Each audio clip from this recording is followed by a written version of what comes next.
E nós já temos agora o nosso entrevistado, o deputado federal Sargento Portugal, do Podemos do Rio de Janeiro, que está aqui conosco. Muito bom dia, deputado, bem-vindo. Bom dia, Marcela, bom dia, Letícia, a todos que nos acompanham. A discussão é válida, ela é muito válida, tanto que vem se arrastando, como a Letícia falou bem aí, de 2015. Então, sempre quando vai chegando o período eleitoral, em que vamos discutir aquilo ali, porque no meu entendimento, vão levantar bandeiras agora buscando voto, buscando agradar um público. Só que a gente está discutindo um assunto de 1990, proteção de criança e adolescente de 1990. O projeto que está sendo discutido, a admissibilidade da CCJ de 2015. Então, tudo se arrasta no Brasil, sabe? E quem paga o preço é a população. Eu não defendo vagabundo, pode ser ele maior idade, menor idade. O meu compromisso aqui é preservar a população do bem. E o Estado é falho.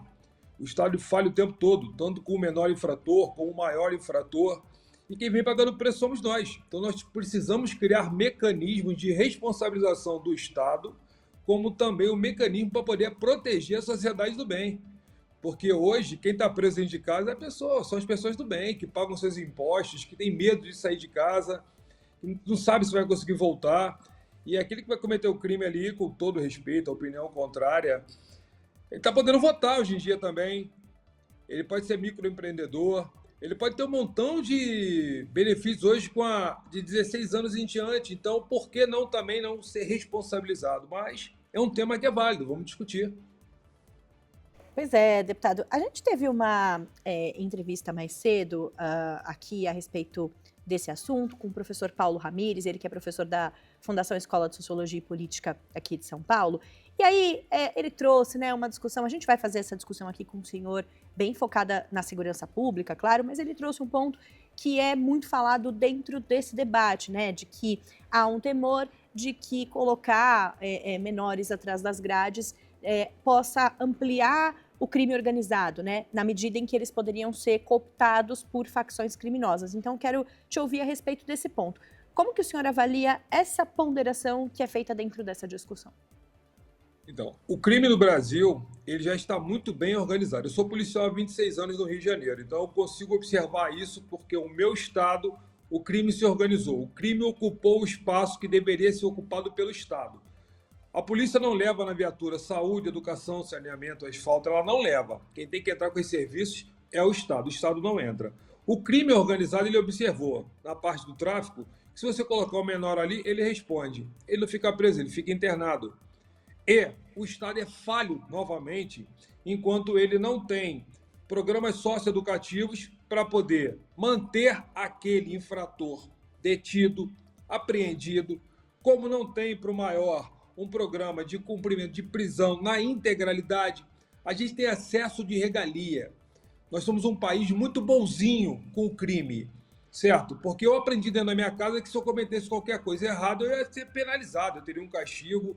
E assim fui criado até hoje. Estudei em colégio público, não tive nenhum problema de envolvimento com nada. Então, muitas justificativas se falam, vulnerabilidade, o poder aquisitivo. Se torna atrativo, sim, para aquele menor que está dentro de uma comunidade ali, mas aquela fração mínima, às vezes se envolver com o crime, ser cooptado pelo crime. Mas e aquela grande maioria que sai para trabalhar, que sai para estudar, que pega 2, 3 ônibus, que tem a única refeição no colégio, mas que se tornou uma pessoa honrada? Então a gente tem que levar em consideração isso. E esse está sendo protegido? Porque eu quero proteger esse dos criminosos. Entendeu? Então o Estado ele tem que ter mais, como falou bem, ele disse ali, qual é o programa que nós vamos ter? Porque está todo mundo, ontem mesmo eu estava vendo as postagens. Rede social é uma coisa maravilhosa. Tipo assim, a partir de agora, aprovado aqui, a maioridade penal caiu. Nada disso. Isso não entra em prática amanhã. Todo mundo que vai estar nos acompanhando. Cara, a legislação é tão... Aqui, para você alterar tudo, é tão lento. Se a gente tivesse a cura do câncer hoje, ela não ia chegar na ponta amanhã. Primeiro iam morrer milhares de pessoas durante anos para poder chegar na ponta. O nosso país ele é muito falho. Os políticos são muito falhos. A gente não discute solução de problema aqui. Então vem se arrastando e atingindo quem? Aqueles que não têm nada a ver. Eu não estou preocupado, sinceramente, eu não estou preocupado com o criminoso. Eu quero manter o criminoso preso. Até para vocês, eu, poder, minha família, a família de todo mundo, poder ter uma vida normal. crime é uma opção. Essa história de a gente romantizar que foi ali, porque ali pegou aquilo ali, não. Não se pode misturar também o menor abandonado com o menor infrator. Isso acontece também dentro. Então, Portugal, o que deve se fazer? Esse, então, vai ter como se recuperar responsabilização do Estado. O Estado tem que entregar, se falta ali programas de recuperação, tem que entregar todo o planejamento. Vamos construir mais. Se você perguntar à população toda, isso pode ser fácil de se resolver também, tá? Eu posso estar errado, vocês podem estar errados, então vamos resolver. Vamos fazer um plebiscito, um referendo, vamos ouvir a população. Porque a gente já faria assim, vocês querem ou vocês não querem? Porque quem foi eleito para que legislar está tendo muita dificuldade no processo legislativo. Como eu falei, 2015, o ECA de 2010, 2020, 1990, olha como é que tudo é muito lento. Então vamos ouvir a população para poder resolver. Agora, na minha opinião, tem que ter o compromisso do Estado para poder evitar, entendeu, que esses venham se tornar reincidentes. Como? Mantendo eles presos, detidos, internados, com programas lá dentro para poder atender, para dar uma opção. Se você sair e voltar a cometer o crime, você deixa daqui a pouco de estar aqui na socioeducativa e vai para o sistema prisional. Qual é a sua opção? Mas se enquanto você estiver aqui, você vai estar tendo ocupada a sua mente ali com atividade. O preso, o detido, o internado, ele precisa ter uma responsabilidade de devolver aquilo que ele nos tirou. E hoje nós pagamos pela internação, nós pagamos por tornozeleira, monitoramento. Esse cara tem 5 refeições enquanto vocês não têm, eu não tenho. Vai lá que ele não gosta de tomar comida. Então a gente trata muito bem esse. O crime, ele vai continuar antenado. Se botar de 16 para 14, ele vai pegar também. Mas esses que vão ali, eles querem seguir. Desculpa. Porque a grande maioria não seguiu. Entendeu? Então é uma questão de opção.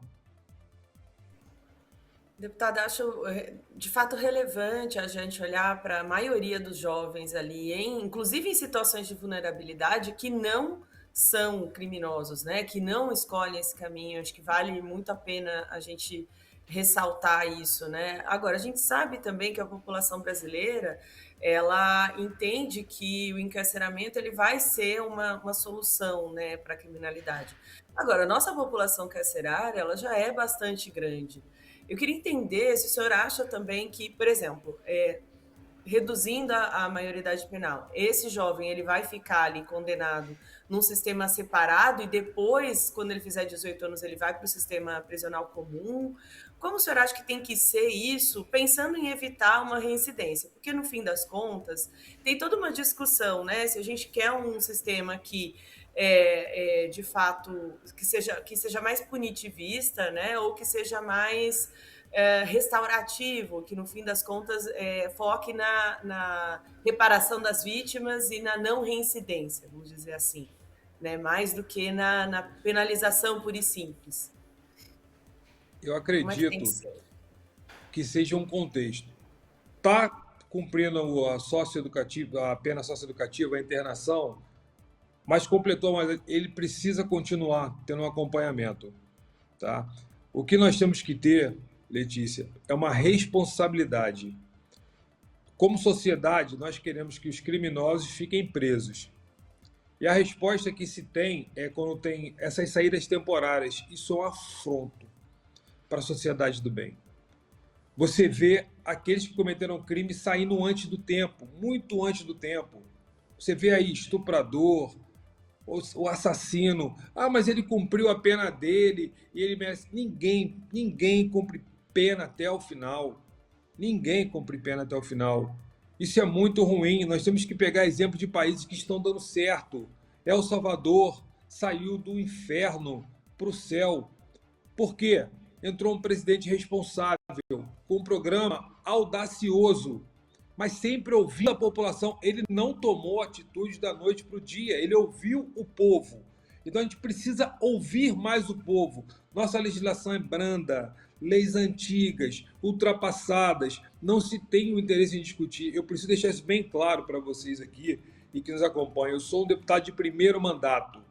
Então eu tenho uma visão diferente daquilo que eu cheguei aqui em Brasília. Eu não estou falando que o A, B ou C é pior do que o outro, mas eu vejo que quando o assunto entra em pauta, aquilo ali se torna algo em foco. Por exemplo, a CCJ estava parada, e a gente não podia tocar mais nada até entender que não se tratava, que mesmo se tratando de uma causa pétrea, poderia se discutir. Então, ontem só foi, podemos continuar discutindo.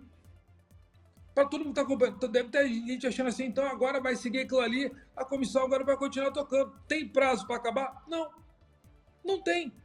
Então o crime vai continuar sendo cometido hoje, amanhã e depois pelo menor infrator. Esse cara vai continuar sendo cooptado. Então vamos embora. Estamos no programa de política agora, eleição em outubro. Então, como a gente sabe que essa discussão vai se arrastar por anos. Eu estou falando para vocês. Vamos lá. Qual é o programa de governo que tem, então? Como tu falou bem. Vamos lá. Escola integral. Caraca, eu acho super correto.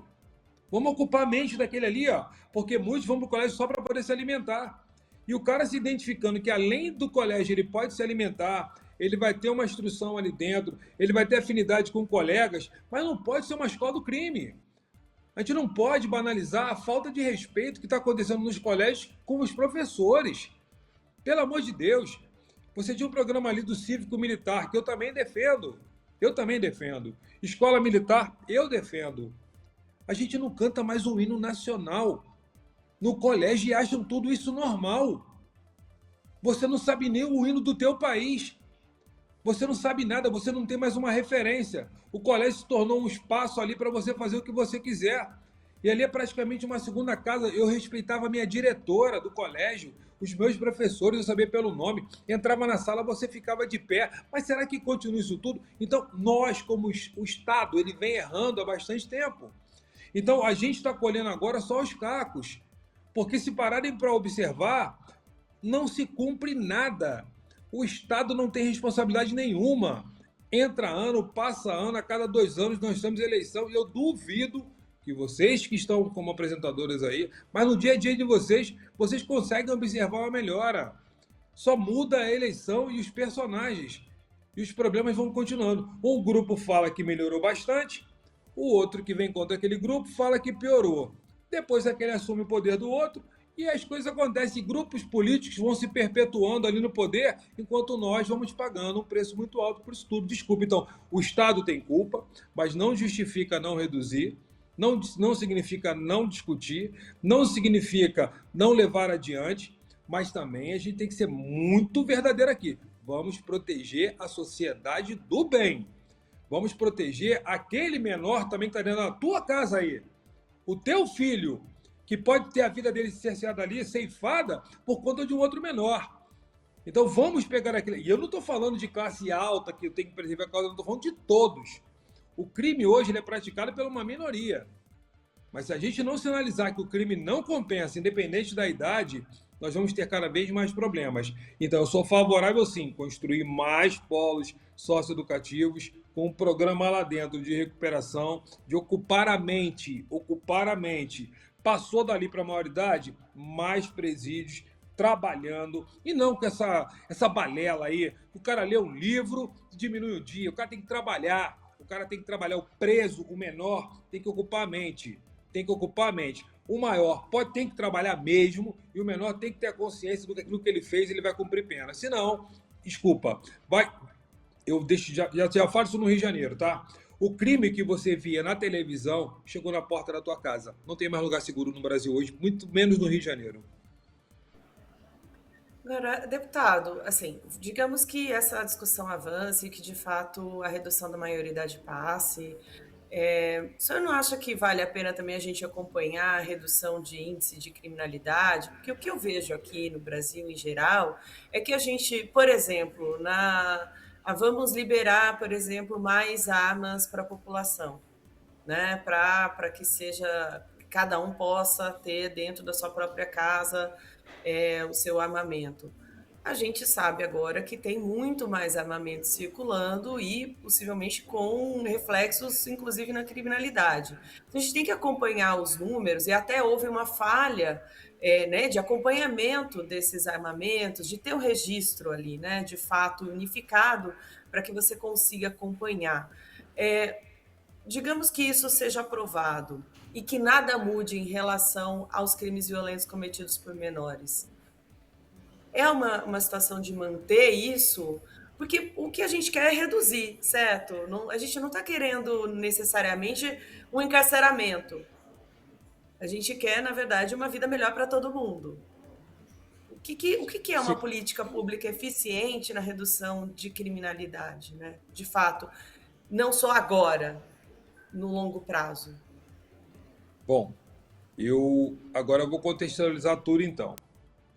Eu, a gente tem que ser muito responsável com quem nos acompanha. A gente precisa de uma guerra total.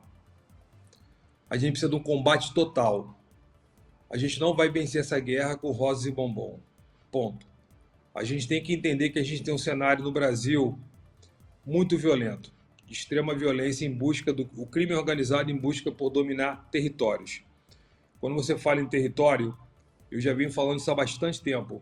Venda de drogas vai ser supérfluo, porque dentro do território você explora a luz, o gás, a água, a internet. E já se expandiu isso. Mapearam o cigarro, mapearam o carvão, mapearam o gelo, quantas padarias tem para comprar farinha, presunto, queijo, pão de queijo, farinha. Então, mapearam quantos salões de beleza tem, mapearam quantas casas tem para poder pagar a taxa, entendeu? Que o crime vem cobrando de todos aquele ali. Então, o crime continua aumentando. Ponto. As armas que a senhora mencionou, com certeza não são daquelas compradas com registro do atirador e colecionador. São as que entram pelas fronteiras de formas que precisam ser investigadas, sim, com a Polícia Federal atuando, com as Forças Armadas atuando nas fronteiras. Isso passa ano, entra ano e não muda. Só entra mais armamento aqui, o que tu vê na televisão, chega numa comunidade do Rio de Janeiro um dia depois. O maior poderio bélico que você possa imaginar que tem lá fora já chega aqui também. Então isso não vende na loja. Agora mesmo um aparelho para monitorar drone que custa 100 mil reais. O tráfico já tem no Rio de Janeiro. Porque sabe que o drone está vindo ali para poder ajudar nas operações policiais. Então eles querem abater. Territórios dominados, isso sinaliza muito ruim para a população. Em que a polícia entra em qualquer lugar, sim. A polícia entra, ela só tem que ter retaguarda jurídica. Ela não tem retaguarda jurídica nenhuma. Vocês lembram da mega operação?